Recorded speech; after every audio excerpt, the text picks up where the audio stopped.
বিসমিল্লাহির রহমানির রহিম। ন্যাশনাল কলেজের অনলাইন ভিত্তিক শিক্ষা কার্যক্রমে তোমাদের আবারও স্বাগতম। প্রিয় শিক্ষার্থীরা, আশা করছি তোমরা সবাই ভালো আছো আর আজকের লাইভ ক্লাসে সবাই উপস্থিত থেকে ক্লাসটি দেখার জন্য অপেক্ষায় আছো। তো শিক্ষার্থীরা, আমি গত ক্লাসগুলোতে জীববিজ্ঞান প্রথম পত্রের প্রথম অধ্যায় কোষ ও এর গঠন নিয়ে বিভিন্ন টপিক ছিল আলোচনা করেছিলাম, আর তারই ধারাবাহিকতায় আজ আমি ক্রোমোজোমের উপর আলোচনা করব। তো শিক্ষার্থীরা, তোমরা অবগত আছো ক্রোমোজোমটা আসলে কি। তো শিক্ষার্থীরা, তোমরা অবশ্যই জানো যে কোষের মধ্যে একটি অনন্য উপাদান হচ্ছে ক্রোমোজোম। তো এই ক্রোমোজোম যদি আমরা একটু পিছন থেকে আসি তাহলে আমরা বলতে পারবো যে এই দেখো শিক্ষার্থীরা, আবার আমি পূর্ণ আলোচনা একটু টেনে আমি ক্রোমোজোমে যাচ্ছি। এটা যদি কোষ হয় তাহলে কোষের ভিতর এই যে নিউক্লিয়াসের মধ্যেই কিন্তু আমরা সুতাকার যে বস্তুটা দেখতে পাই সেটাই হচ্ছে ক্রোমোজোম। তো শিক্ষার্থীরা, আমি এই গুরুত্বপূর্ণ অংশটি যে ক্রোমোজোম, এই ক্রোমোজোম নিয়েই আজকে আমি আলোচনা করব। এটা অত্যন্ত গুরুত্বপূর্ণ আমাদের জীবের দেহের জন্য। তো এই ক্রোমোজোম কিন্তু শিক্ষার্থীরা উদ্ভিদ কোষ আর প্রাণী কোষ উভয় কোষের মধ্যেই বিদ্যমান। তো আদি কোষে সাধারণত এই ক্রোমোজোমগুলো নির্দিষ্ট স্থানে অবস্থান করে না আর অতটা উন্নত হয় না। তবে প্রকৃত কোষে অর্থাৎ ক্রোমোজোমগুলো একটি নির্দিষ্ট নিউক্লিয়াসের মধ্যে মানে উন্নত মানের ক্রোমোজোমগুলো অবস্থান করে। আর তোমরা অবশ্যই জানো যে ক্রোমোজোমগুলো প্রতিটা জীবের ক্ষেত্রে ক্রোমোজোমের সংখ্যা নির্দিষ্ট থাকে। যেমন মানুষের ক্রোমোজোম 23 জোড়া অর্থাৎ 46টি, তার মধ্যে 1 জোড়া হচ্ছে সেক্স ক্রোমোজোম আর 22 জোড়া হচ্ছে অটোসোম। তো শিক্ষার্থীরা, আমি আশা করছি তোমরা লাইভে আমার ক্লাসটি দেখার জন্য অপেক্ষা করছো এবং তোমরা অবশ্যই খাতা কলম নিয়ে তৈরি হয়ে যাবে। আমি আজকে যেই অংশটা আলোচনা করব এটা আমাদের জীবনের জন্য প্লাস পরীক্ষার জন্য অনেক গুরুত্বপূর্ণ। তো শিক্ষার্থীরা, অনিমা ইসলাম, অনিমা, আবিদা আক্তার, হ্যাঁ ওয়ালাইকুম সালাম, তোমরা ভালো আছো নিশ্চয়ই? হ্যাঁ ঠিক আছে শিক্ষার্থীরা, আমার টপিকটা আলোচনা করতে গেলে অনেক সময় লেগে যায়, সেই জন্য মাঝে মাঝে আমি আসতে পারি না তোমাদের এখানে দেখতে, কারণ দেখতে আসলে আমার সময়টা আবার ঠিক মতো পাই না, অনেক দেরি হয়ে যায়, সেই জন্য তবুও আমি চেষ্টা করব। তো শিক্ষার্থীরা, এখন আমি যদি লিখি যে ক্রোমোজোম কি, শিক্ষার্থীরা তোমরা দেখো, তোমরা অবশ্যই লিখবে, লেখার কোনো বিকল্প নেই। ক্রোমোজোম কি? তো শিক্ষার্থীরা, ক্রোমোজোম কি লেখাটা দেখা যাচ্ছে? শিক্ষার্থীরা দেখো, হ্যাঁ ক্রোমোজোম কি এটা আমি আবার একটু এটা অস্পষ্ট দেখাচ্ছে, আমি স্পষ্ট করে আবার লিখছি। ক্রোমোজোম কি দেখো শিক্ষার্থীরা, ক্রোমোজোম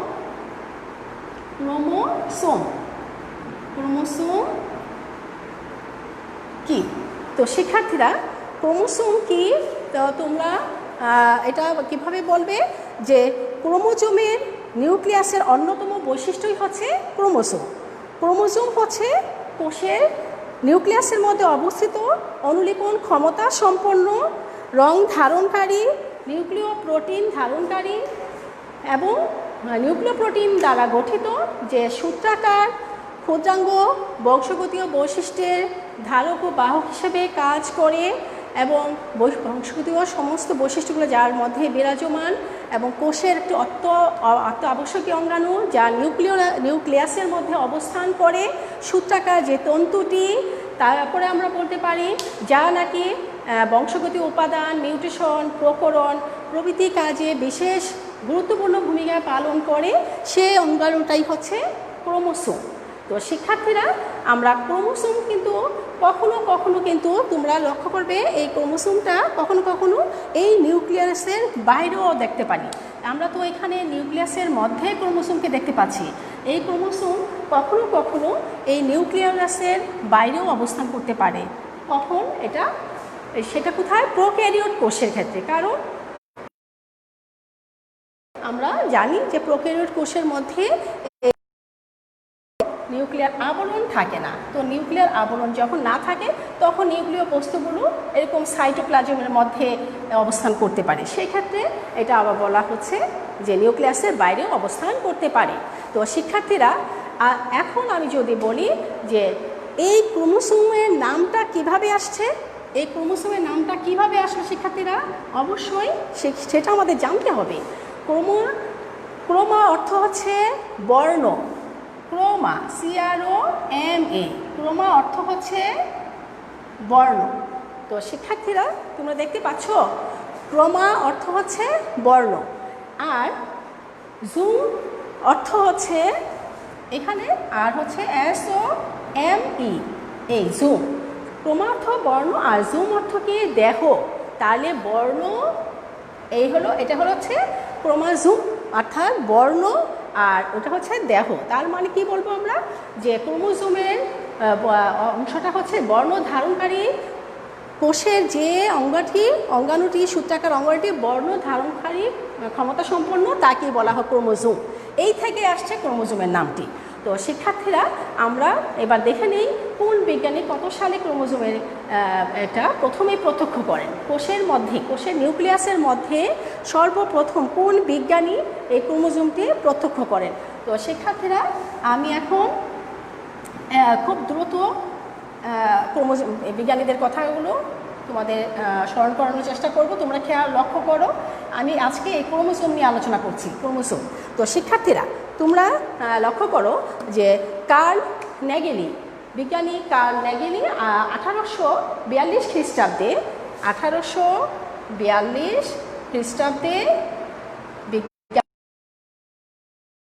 বিজ্ঞানী কার্ল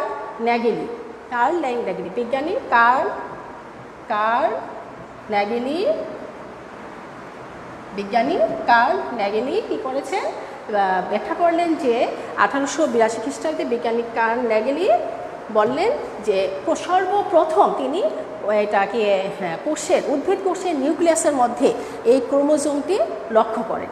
উদ্ভিদ কোষের নিউক্লিয়াসের মধ্যে তিনি লক্ষ্য করলেন যে সুতাকার একটি বস্তু দেখা যাচ্ছে। এটা বিজ্ঞানী কার্ল ন্যাগেলি 1842 খ্রিস্টাব্দে সে সর্বপ্রথম এটি প্রত্যক্ষ করতে পারেন। তার পরবর্তীতে বিজ্ঞানী স্ট্রাসবার্গার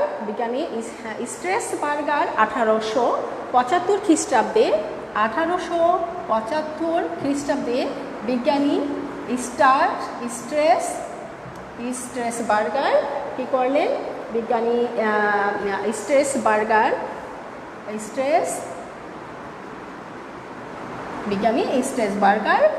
প্রত্যক্ষ করলেন যে বললেন যে এটা কোষ বিভাজনের সময় এই সূত্রাকার কিছু গঠন তিনি লক্ষ্য করেন। এটা কোষ বিভাজনের সময় উনি এই সূত্রাকার অবস্থানটা লক্ষ্য করলেন। এবং 1888 খ্রিস্টাব্দে ওয়াল্টার ফ্লেমিং 1888 খ্রিস্টাব্দে বিজ্ঞানী ওয়াল্টার ফ্লেমিং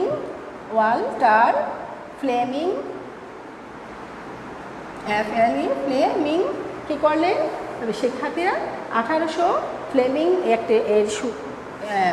ফ্লেমিং কী করলেন, 1888 খ্রিস্টাব্দে বিজ্ঞানী ওয়াল্টার ফ্লেমিং এই সুতার মতো গঠনগুলোকে নাম দেন ক্রোমাটিন নামকরণ করেন। 1888 খ্রিস্টাব্দে ওয়াল্টার ফ্লেমিং এই সুতাকার অঙ্গাণুটার নাম দেন ক্রোমাটিন। পরবর্তীতে 1888 খ্রিস্টাব্দে ওয়ালডেয়ার 1888 খ্রিস্টাব্দে শিক্ষার্থীরা তোমরা তাড়াতাড়ি লিখো, ওয়ালডেয়ার কী করলেন, এইটার ওয়ালডেয়ারটা আগে লিখে নাও শিক্ষার্থীরা। 1888 খ্রিস্টাব্দে বিজ্ঞানী ওয়ালডেয়ার বর্ণ ধারণ ক্ষমতার জন্য এর নামকরণ করেন বর্ণ ধারণ ক্ষমতার জন্য, এটা ক্ষমতা আছে বর্ণ ধারণ করার ক্ষমতার জন্য এর নামকরণ করেন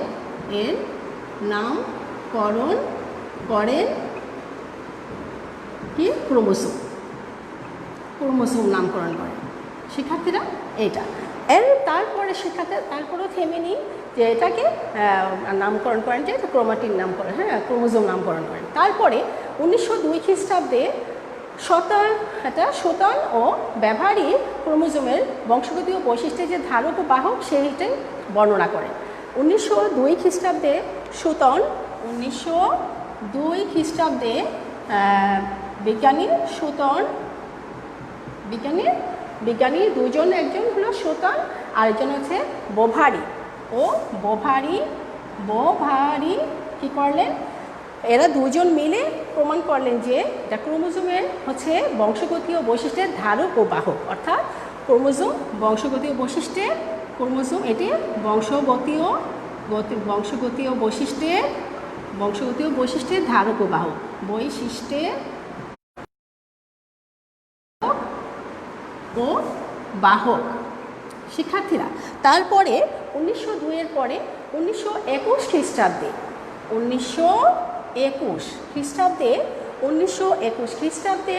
এটা হচ্ছে থিওফিলিস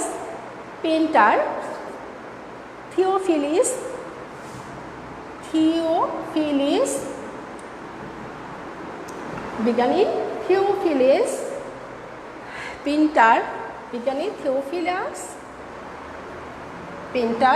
কি করলেন শিক্ষার্থীরা, এটাকে পেন্টারের বিজ্ঞানী থিওফিলাস 1921 খ্রিস্টাব্দে থিওফিলাস পেন্টার বললেন যে এটা সর্বপ্রথম তিনি মানুষের দেহে ক্রোমোজোমের সংখ্যা যে 23 জোড়া, মানুষের দেহে 23 জোড়া ক্রোমোজোম আছে, 23 জোড়া ক্রোমোজোমের কথা উল্লেখ করেন, ক্রোমোজোমের অবস্থান উল্লেখ করেন, ক্রোমোজোমের কথা উল্লেখ করেন, হ্যাঁ এই কথা উল্লেখ করেন। তো এই হচ্ছে আমরা মোটামুটি দেখতে পারি ক্রোমোজোমের আবিষ্কার নিয়ে বিভিন্ন বিজ্ঞানীদের মতবাদ। তো শিক্ষার্থীরা, আমরা এবার দেখতে পারি যে ক্রোমোজোমের আসলে সংখ্যা কতটা হতে পারে। শিক্ষার্থীরা, তোমরা এগুলো এমসিকিউর জন্য অবশ্যই তোমরা লিখে ফেলছো, সলিউশন দেন বলে কী সলিউশন দিবে শিক্ষার্থীরা, দ্রুত লিখে ফেলো। হ্যাঁ, নীল চৌধুরী, তোমরা দ্রুত লিখে ফেলো, এটা আমি এখন মুছে ফেলি। আর ক্রোমোজোমের সম্পর্কে আমাদের সংখ্যাটাতে আসি এবার। ক্রোমোজোমের সংখ্যা, শিক্ষার্থীরা ক্রোমোজোমের সংখ্যাটা দেখো এক একটা, হ্যাঁ ক্রোমোজোমের সংখ্যা। তো আমরা ক্রোমোজোমের সংখ্যা নিয়ে যদি বলি তাহলে করতে হতে পারে, অর্থাৎ প্রজাতি ভেদে ক্রোমোজোমের সংখ্যা পার্থক্য বৈষম্য দেখা যায়। তাহলে এক এক প্রজাতির ক্ষেত্রে ক্রোমোজোমের সংখ্যা এক এক রকমের, যেমন মানুষের ক্ষেত্রে 23 জোড়া ক্রোমোজোম, সেরকম আমরা দেখতে পাবো যে 2 থেকে প্রায় 1600 পর্যন্ত ক্রোমোজোম হতে পারে। এটা সংখ্যাটা 2 থেকে 1600 পর্যন্ত ক্রোমোজোমের সংখ্যা দেখা যেতে পারে। বিভিন্ন প্রজাতি ভেদে এই বৈষম্য দেখা যায়। যেমন ফার্ন জাতীয় উদ্ভিদের সর্বোচ্চ সংখ্যক ক্রোমোজোম পাওয়া গেছে প্রায় 1200টি মতো, ফার্ন জাতীয় ক্ষেত্রে পাওয়া গেছে 1200টির মতো। আর এরপরে যদি আমরা দেখি যে পুষ্পক উদ্ভিদের সর্বনিম্ন সংখ্যক ক্রোমোজোমের সংখ্যা পাওয়া গেছে বিভিন্ন ক্ষেত্রে, যেমন এটা হ্যাপ্লোপ্যাপাস গ্রাসিলাসের ক্ষেত্রে 4টি, এবং সর্বাধিক পাওয়া গেছে 1600টি রেডিওলারিয়া জাতীয় প্রোটোজোয়াদের ক্ষেত্রে। আর মানুষের ক্রোমোজোমের সংখ্যা তো আমরা জানি 23 জোড়া। এইভাবে তো শিক্ষার্থীরা, মজার ব্যাপার হচ্ছে যে এখনো পর্যন্ত যে এত ক্রোমোজোমের সংখ্যা আবিষ্কার হয়েছে, যে 2 থেকে 1600 পর্যন্ত ক্রোমোজোম আছে জীবের দেহে, কিন্তু আশ্চর্য ব্যাপার হচ্ছে এই আবিষ্কার মাত্র 10% আবিষ্কৃত হয়েছে। এইটাই হচ্ছে বর্তমান এই পর্যন্ত যে বিভিন্ন প্রাণীদের ক্রোমোজোমের সংখ্যা যে নির্ণয় করা হয়েছে, শনাক্ত করা হয়েছে, সেটাও হচ্ছে মাত্র 10%, অর্থাৎ 10% ক্রোমোজোমের সংখ্যা জীবের ক্ষেত্রে, 10% জীবের ক্ষেত্রে ক্রোমোজোমের সংখ্যাটা শনাক্তকরণ করা সম্ভব হয়েছে। এখনও কাজ চলছে, আমরা ওদের ভবিষ্যতে আরও বেশি জানতে পারবো ক্রোমোজোমের সংখ্যা, আরও কোন কোন প্রাণীর ক্ষেত্রে কত, কোন প্রজাতির ক্ষেত্রে ক্রোমোজোমের সংখ্যা কত। তো শিক্ষার্থীরা, আমরা এখন আসি যে ক্রোমোজোমের ক্ষেত্রে এই প্রতিটা দেহকোষে ক্রোমোজোমের সংখ্যা 2 থেকে 80-র মধ্যে থাকে। তো আকৃতি ও আয়তনের ক্ষেত্রে আমরা আসি। ক্রোমোজোমের আকার, আকৃতি ও আয়তন। ক্রোমোজোমের আকৃতি ও আয়তন। তো শিক্ষার্থীরা তোমরা লক্ষ্য করো ক্রোমোজোমের আকৃতি ও আয়তন কি হতে পারে। শিক্ষার্থীরা তোমরা দ্রুত ক্রোমোজোমের আকার ও আকৃতি সম্পর্কে জেনে নাও। আকৃতি হতে পারে কীরকম, যে এটা দৈর্ঘ্য সাধারণত 3.5 থেকে 30 হতে পারে। ক্রোমোজোমের আকার 2.5 থেকে এটা 3.5 থেকে 30 মাইক্রোমিটার পর্যন্ত হতে পারে। 3.5 থেকে 30 মাইক্রোমিটার পর্যন্ত হতে পারে। মাইক্রোমিটার পর্যন্ত এটা হতে পারে। এটা কিসের, সেটা হচ্ছে দৈর্ঘ্যর ক্ষেত্রে। আর যদি প্রস্থ কথা বলি, ব্যাস 0.2 থেকে 2, আর ব্যাস হতে পারে ব্যাস হচ্ছে 0.2 থেকে 2 মাইক্রোমিটার পর্যন্ত হতে পারে। মাইক্রোমিটার। শিক্ষার্থীরা এই হচ্ছে ক্রোমোজোমের আকৃতি ও আয়তনের অবস্থা। তো শিক্ষার্থীরা মনে রাখবা যে মানবদেহের ক্রোমোজোমের গড় দৈর্ঘ্য হচ্ছে 4 থেকে 6। মানবদেহের ক্ষেত্রে মানবদেহে ক্রোমোজোমের গড়, ক্রোমোজোমের, এটা লেখো, তাড়াতাড়ি লেখো। মানবদেহের ক্রোমোজোমের গড় দৈর্ঘ্য হচ্ছে কত শিক্ষার্থীরা? সেটা হচ্ছে 4 থেকে 6 মাইক্রোমিটার। 4 থেকে 6 মাইক্রোমিটার। তো শিক্ষার্থীরা এবার আমি ক্রোমোজোমের ভৌত গঠন নিয়ে আলোচনা করব। তো শিক্ষার্থীরা তোমরা লক্ষ্য করো, আমি এখন আসছি ক্রোমোজোমের ভৌত গঠন নিয়ে ব্যাখ্যা করার জন্য। তো তোমরা দ্রুত ক্রোমোজোমের ভৌত গঠনটা আমার সাথে সাথে চিত্রটা অঙ্কন করার চেষ্টা করবে এবং বোঝার চেষ্টা করবে, তাহলে অবশ্যই পরবর্তীতে পড়তে আর সমস্যা হবে না, আমি আশা করছি। তো শিক্ষার্থীরা আমি এখন ক্রোমোজোমের দৈহিক গঠনের ভৌত গঠনটা ছবিটা চিত্র অঙ্কন করছি। তোমরা আমার সাথে সাথে চিত্র অঙ্কন করো এবং বোঝার চেষ্টা করবে, সেটাই হচ্ছে আমার তোমাদের কাছে পরামর্শ। তো আমি এখন ক্রোমোজোমের ভৌত গঠনের চিত্রটা অঙ্কন করছি। শিক্ষার্থীরা তোমরা কীভাবে অঙ্কন করবে তোমরা অবশ্যই জানো যে আমরা এইভাবে অঙ্কন করতে পারি। এভাবে করে শিক্ষার্থীরা আমার সাথে সাথে অঙ্কন করো, বেশি কঠিন না। এভাবে আমরা ওটা এক্সের মতো, অনেকটা এক্সের মতো আমরা এভাবে করে ক্রোমোজোমটাকে অঙ্কন করে ফেলতে পারি। শিক্ষার্থীরা এরপরে আমরা আরেকটু অঙ্কন করে নিই। এটা যদি আমি একটু মুছে দিই তোমাদের সুবিধার জন্য, দেখো এটা যদি আমরা এরপরে আরেকটু অঙ্কন করো, এটা হচ্ছে স্যাটেলাইটটা আমরা আরেকটু অঙ্কন করে দিতে পারি। আর এর ভিতর দিয়ে আমরা এভাবে করে আমরা ক্রোমোজোম অঙ্কনটা খুব সহজ। তোমরা এভাবে করে আমার সাথে সাথে এবার লেবেলিং করো। শিক্ষার্থীরা আমার সাথে সাথে লেবেলিং করো, তাহলে দ্রুত অঙ্কনটা করে ফেলবো। সহজ, এটা চিত্রটা খুব একটা কঠিন না। তোমরা দ্রুত অঙ্কন করার চেষ্টা করো।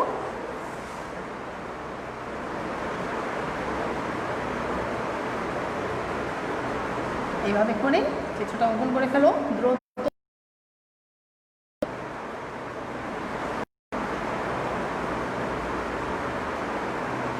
হ্যাঁ, এভাবে। এখন আমরা বলতে পারি কোনটা কী নাম। তো টেলোমিয়ার, এই প্রান্তগুলোকে টেলোমিয়ার বলা হয়। এই প্রান্ত দুটাকে বলা হয় টেলোমিয়ার। শিক্ষার্থীরা আমার কথাটা শুনে শুনে তোমরা লিখে ফেলো, এটা নাম হচ্ছে টেলোমিয়ার। শিক্ষার্থীরা উপরের ক্রোমোজোমের যে উপরের মানে অগ্রপ্রান্তটা, শেষ প্রান্ত দুটাকে বলা হয় টেলোমিয়ার। তারপর হচ্ছে শিক্ষার্থীরা এটা হচ্ছে টেলোমিয়ার। এরপরে আমরা এই বলতে পারি এইটা হচ্ছে পেলিকল আর মাতৃকা। এখানের মধ্যে আমরা এরকম কিছু ডট দিয়ে বুঝিয়ে দাও।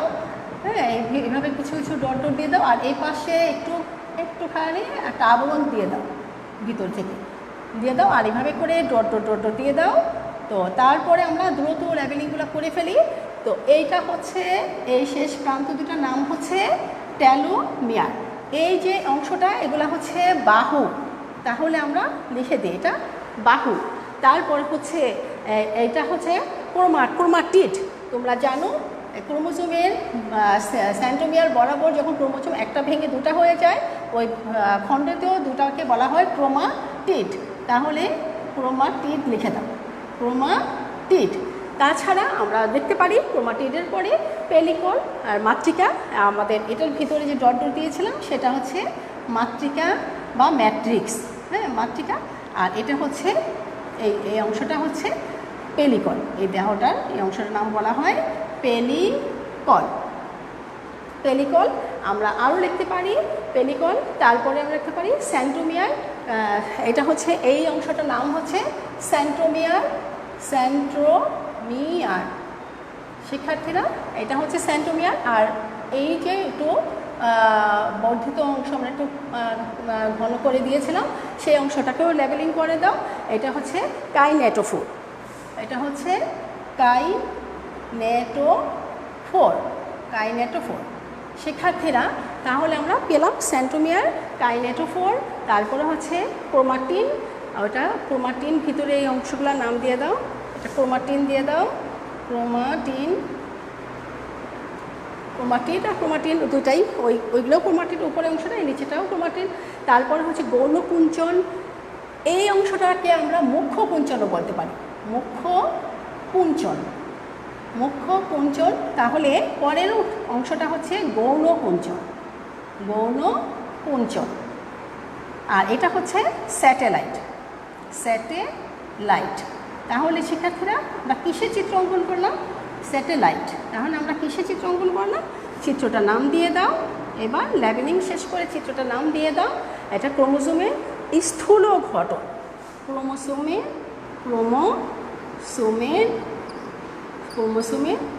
স্থূল গঠন চিত্র। এই হচ্ছে ক্রোমোজোমের স্থূল গঠন। তো শিক্ষার্থীরা, তোমরা কি আমার চিত্রটা দেখতে পাচ্ছ? তোমরা আমার চিত্রটাকে স্পষ্ট দেখতে পাচ্ছ? শিক্ষার্থীরা একটু লক্ষ্য করো চিত্রটা দেখা যাচ্ছে কি না।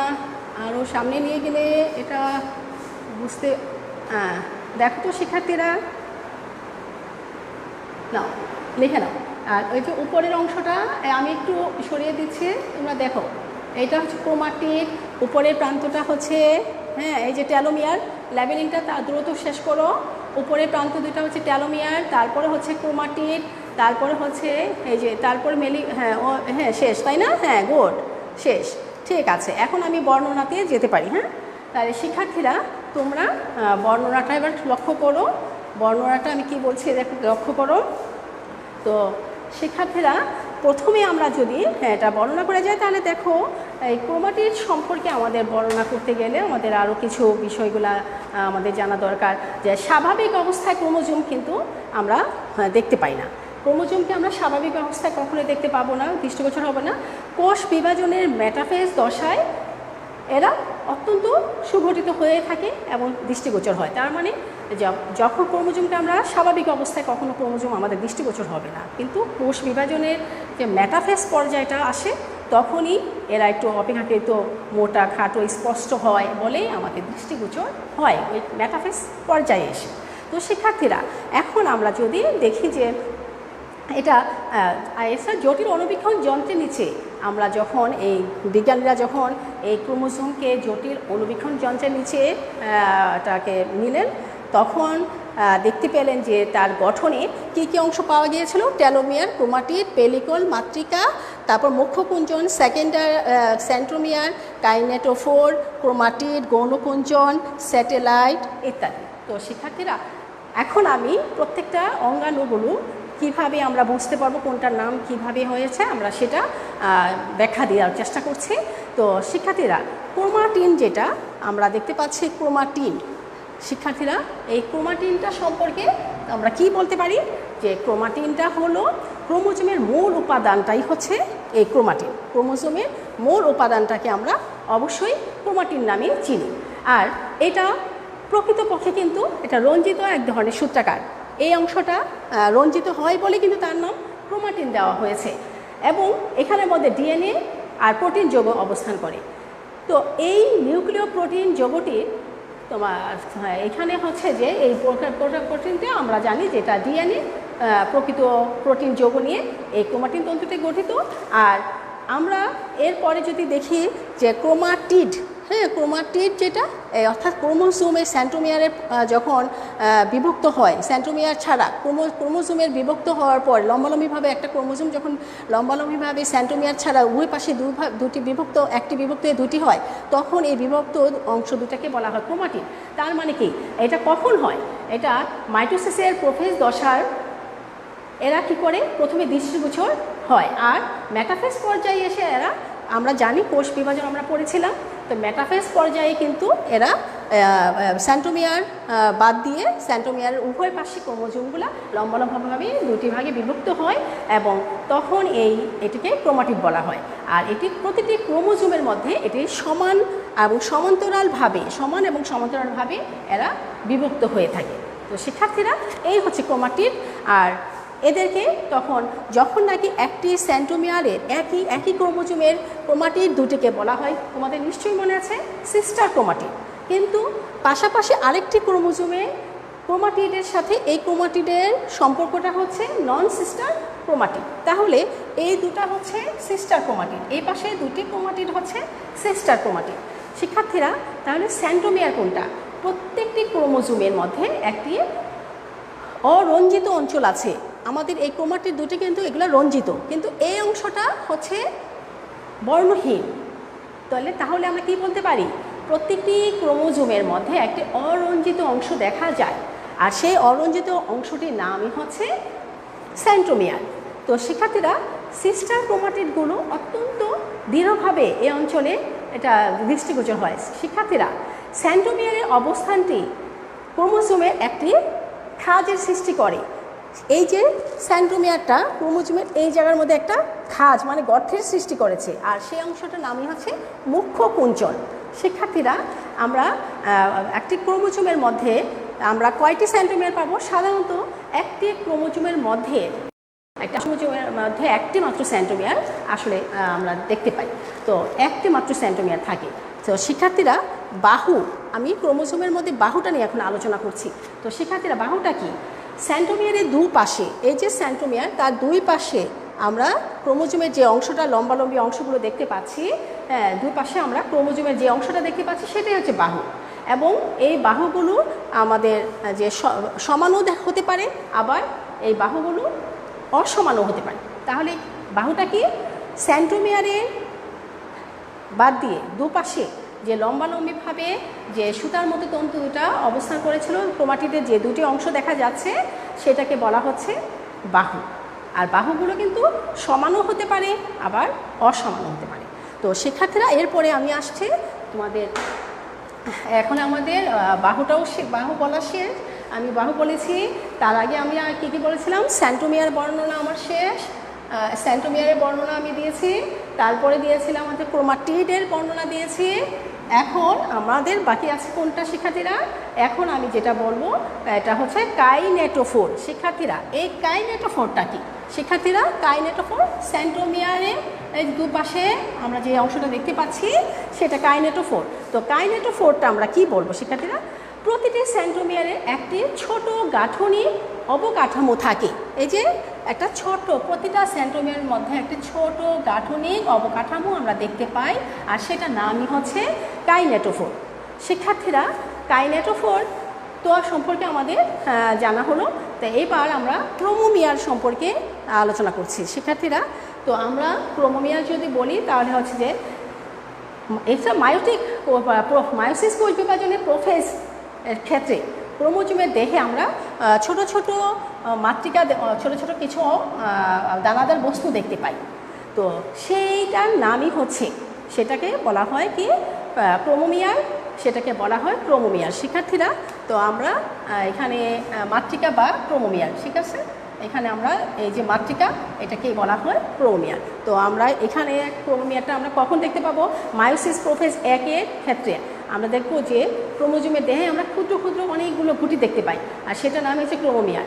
তো শিক্ষার্থীরা, এটা সাধারণত প্রোফেজের প্যাকাইটিন দশায় ক্রোমোমিয়ারগুলোর সংখ্যা আর অবস্থানগুলো আরও বেশি স্পষ্ট হয়। তো শিক্ষার্থীরা, এবার আসি গৌণ কুঞ্চন। হ্যাঁ, এই যে একটা গৌণ কুঞ্চনের কথা আমরা বলছি, প্রথম কুঞ্চনটা ছিল মুখ্য কুঞ্চন, এরপরে এটা আবার এসে এখানে আবার কুঞ্চিত হয়েছে, এইটার নাম হচ্ছে গৌণ কুঞ্চন। এইখানে কুঞ্চন মানে সঞ্চিত হওয়া।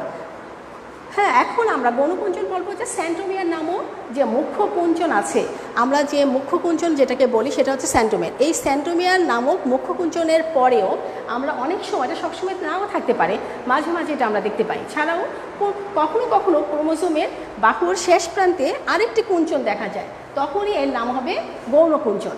তো শিক্ষার্থীরা, এই গৌণকুঞ্চন এক বা একাধিকও হতে পারে। তো শিক্ষার্থীরা, এরপরে আমরা আসি স্যাটেলাইট। গৌণকুঞ্চন, এবার আসি স্যাটেলাইট। তো শিক্ষার্থীরা, স্যাটেলাইটটা কি? কোনো কোনো ক্রোমোজোমের এক প্রান্তে আমরা ক্রোমাটিড সূত্র সংযুক্ত দেখতে পাই এবং এই এক প্রান্তে আবার গৌণকুঞ্চনের পরে আরেকটি গোলাকার অংশ দেখতে পাই। এই গোলাকার অংশটার নামই হচ্ছে স্যাটেলাইট। দ্বিতীয় যদি গৌণকুঞ্চন যদি না হয় তাহলে স্যাটেলাইট হবে না, কিন্তু গৌণকুঞ্চন যদি হয় তাহলে পরবর্তী অংশে আরেকটি গোলাকার অংশ দেখতে পাবো, সেই অংশটার নামই হচ্ছে স্যাটেলাইট। তো শিক্ষার্থীরা, ক্রোমোজোমের এই সাইডটা সাধারণত গোলাকার ধরনের হয়ে থাকে। তো শিক্ষার্থীরা, এটাকে আবার স্যাট ক্রোমোজোমও বলা হয়। এই স্যাটেলাইট বিশিষ্ট ক্রোমোজোমকে আমরা স্যাট ক্রোমোজোমও বলতে পারি। শিক্ষার্থীরা, এরপরে আসে আমরা টেলোমিয়ার নিয়ে। এই টেলোমিয়ারটা আসলে কি? তো শিক্ষার্থীরা, তোমরা জানো যে বিজ্ঞানী এইচ জে মোলার, বিজ্ঞানী এইচ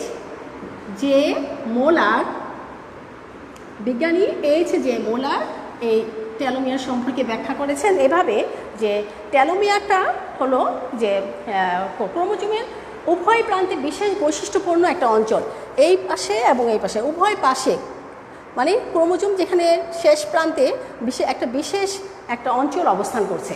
তো এই উভয় প্রান্তে বিশেষ বৈশিষ্ট্যপূর্ণ এই অঞ্চলটাকে উনিরা টেলোমিয়ার বলেছেন। তবে এইটার ব্যাপারে একটু বলা যায় যে যখন বয়স বাড়ে তখন অধিক বয়সের মানুষের ক্ষেত্রে কিন্তু যে জরা একটা রোগ আছে, সেই জরা রোধে এই টেলোমিয়ার অংশটা বিশেষ ভূমিকা পালন করে। অধিক বয়স হলে একটা জরা রোগ হওয়ার সম্ভাবনা থাকে।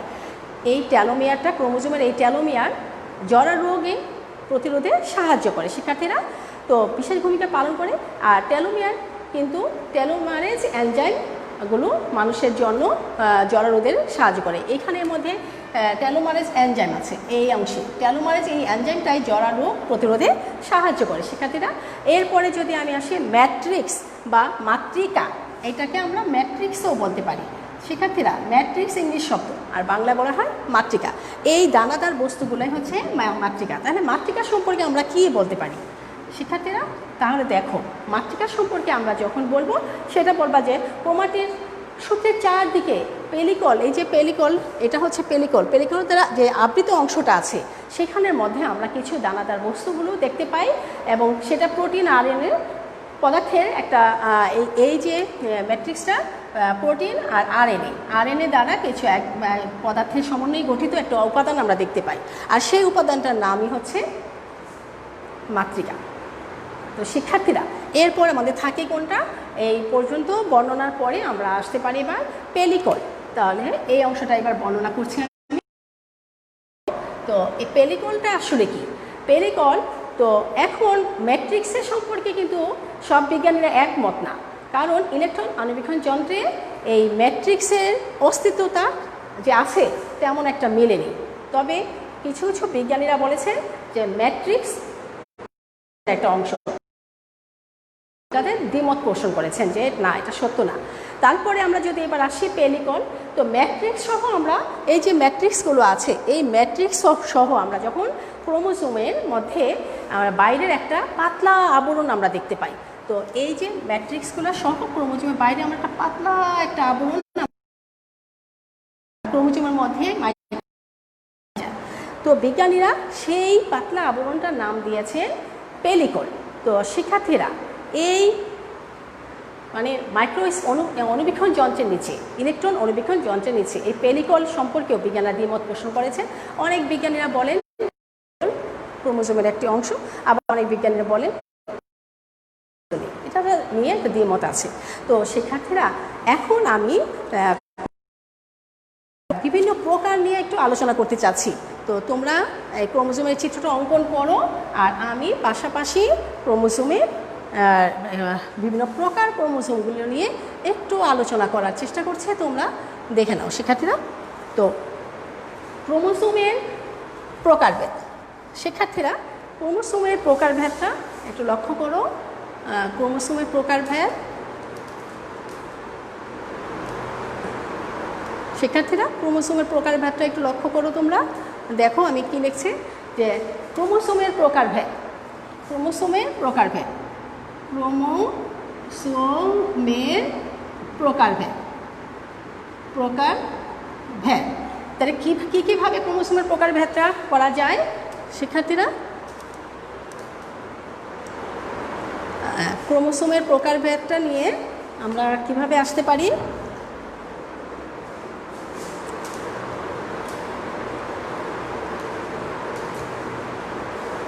ক্রোমোজোমের প্রকারভেদ দেখা যাচ্ছে না, না দেখা যাচ্ছে না। আচ্ছা, তাহলে আমি আরেকটু নিচে লিখছি এটা শিক্ষার্থীরা।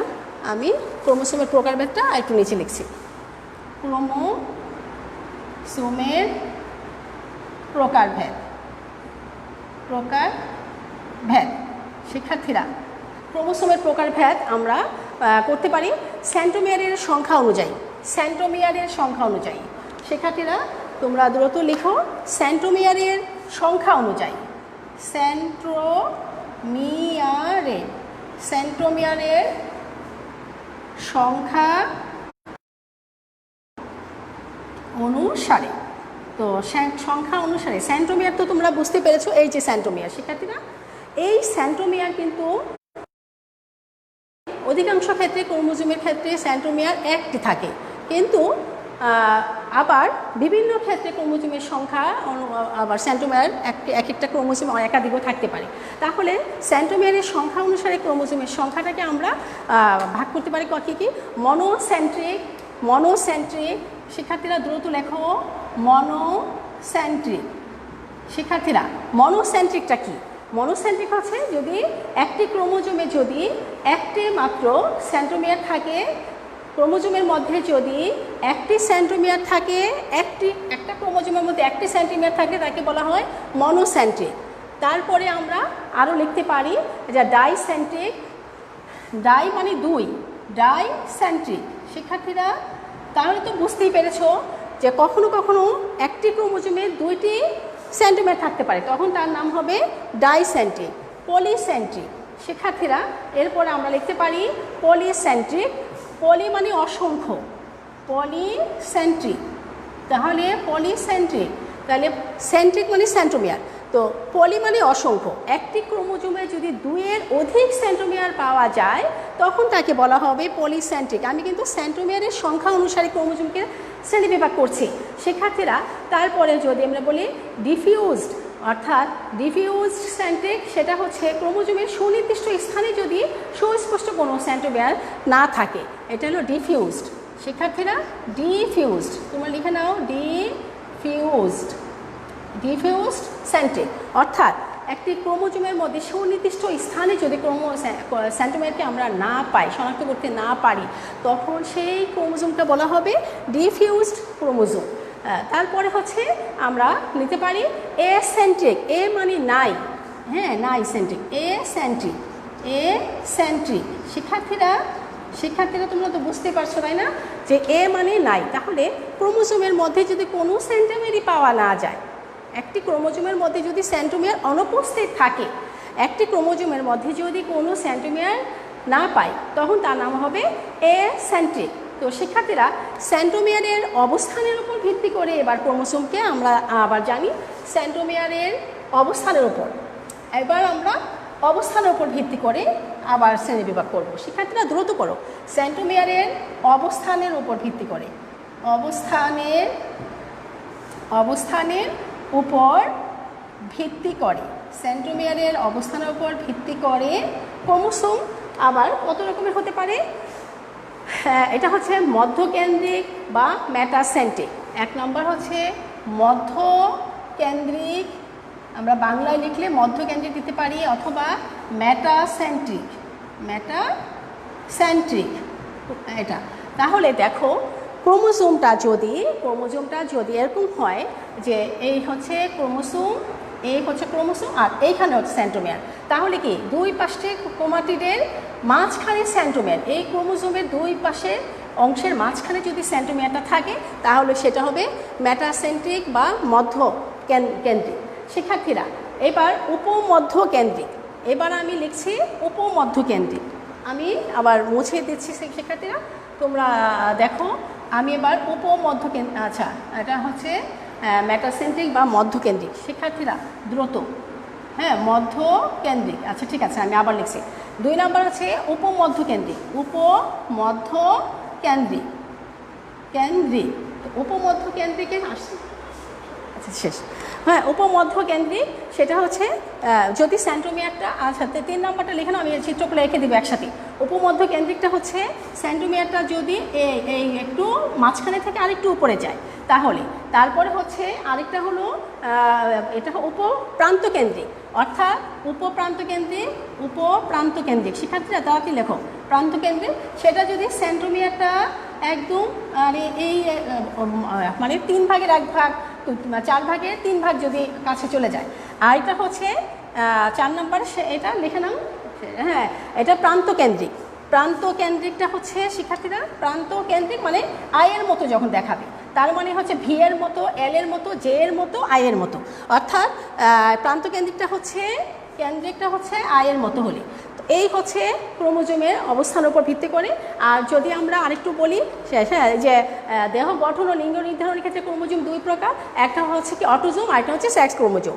এইভাবে আমাদের 23 জোড়া ক্রোমোজোমের মধ্যে 1 জোড়া হচ্ছে সেক্স ক্রোমোজোম আর হচ্ছে আমরা 1 জোড়া আর 22 জোড়া হচ্ছে অটোজোম। তো শিক্ষার্থীরা ক্রোমোজোমের গুরুত্ব আছে, তোমরা পরবর্তী ক্লাসে আমি এটা নিয়ে আলোচনা করব। আমাদের ক্লাস টাইম প্রায় শেষ, তো তোমরা তো ভালো থাকবে। আজকে যে আলোচনা করলাম ক্লাসে সেটা ভালো করে পড়বে এবং আগামী ক্লাসের জন্য প্রস্তুতি নেবে। ভালো থেকো, সুস্থ থেকো, আল্লাহ হাফিজ।